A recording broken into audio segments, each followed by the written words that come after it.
Hello everyone. We are going to start a new course which is PHP. PHP stands for Hypertext Preprocessor.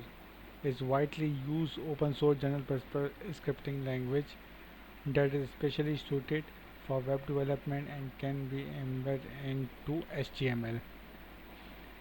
The best part of PHP is that it's extremely simple for newcomers, but it also offers advanced features for professional programmers.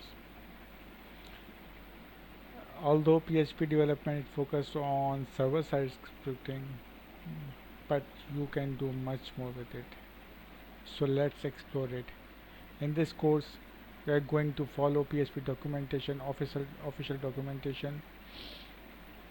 We are going to cover all the topics that are mentioned in the documentation. So let's start it. Uh, I am using Windows, so you can install WAM server or XAMPP server.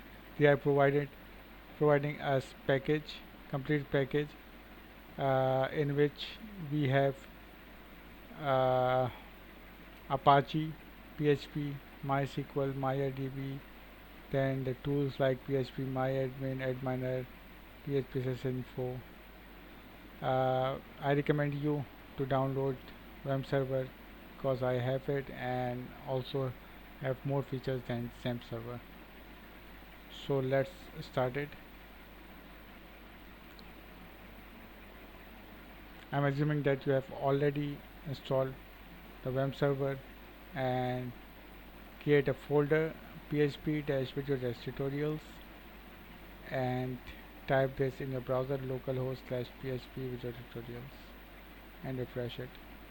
So you will see this page. Now let's start with the basic syntax.